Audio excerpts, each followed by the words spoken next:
Water sign, Cancer, Pisces, and Scorpio. Kumusta po kayo guys?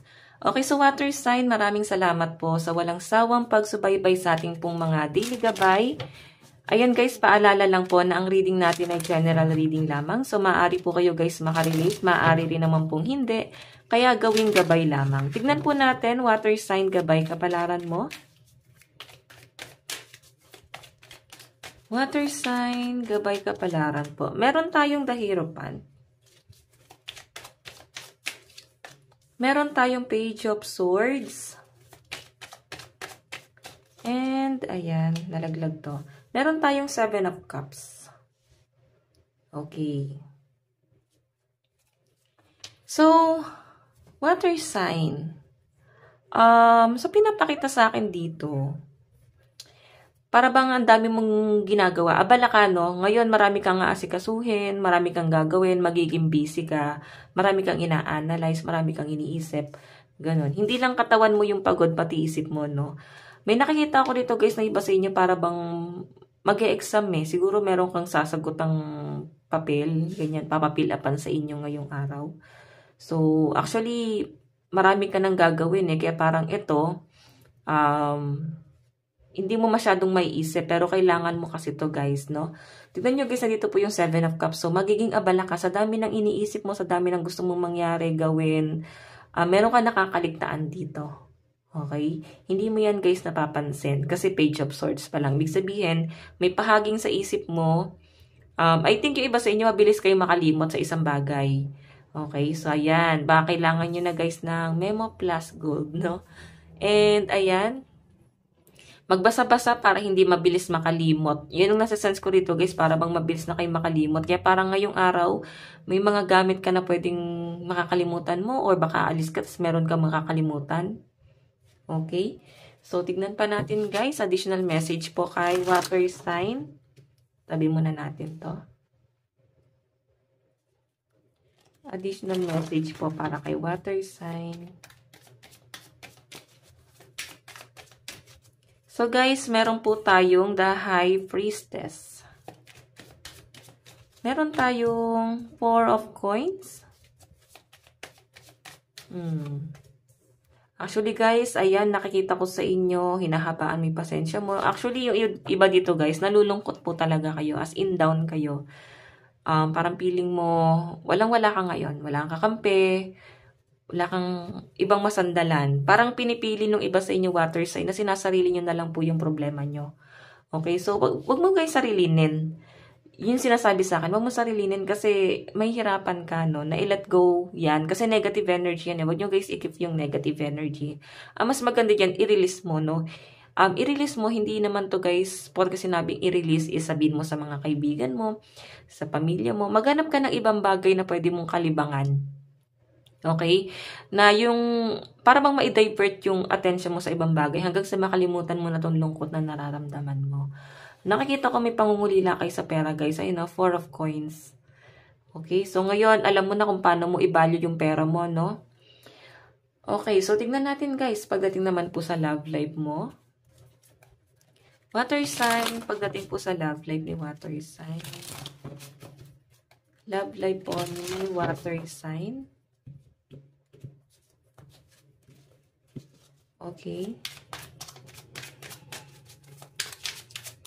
So guys, meron po tayong 7 of Swords. So may pag-iwas guys, maaring walang communication kasi siguro may pagtatalo, may umiiwas dito. Ayaw na ng gulo, no? So I think ito rin yung iniiwasan ng iba sa inyo. Tingnan pa natin. Meron po tayong 5 of Pentacles. So I think yung iba sa inyo napo-frustrate, no?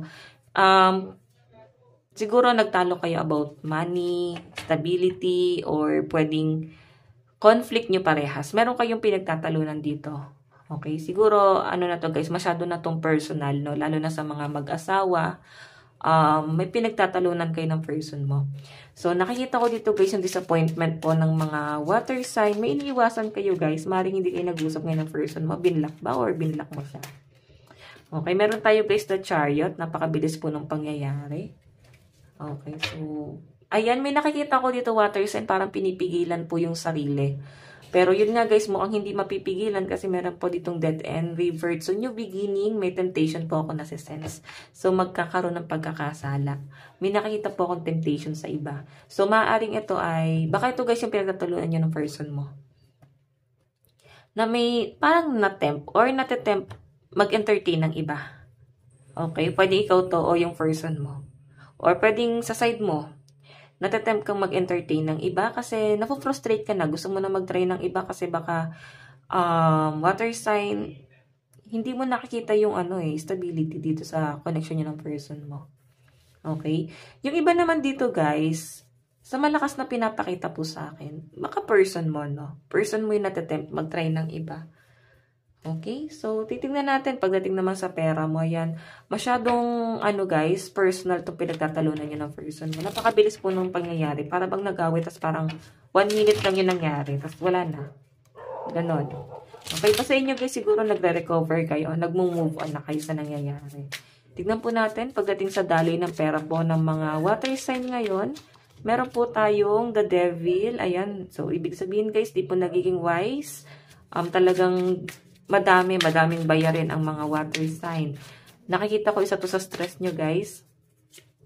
Meron po tayong 2 of Wands. May nakikita ko dito, guys, frustration siguro. Meron kang gustong puntahan. Gusto mong umalis ngayon, pero siguro kulang sa financial, hindi ka makapamasyal. Okay, and meron tayong 4 of Cups. Ayan. Water sign, ayaw nyo naman po humingi ng tulong sa ibang tao, sa pinapakita sa akin dito.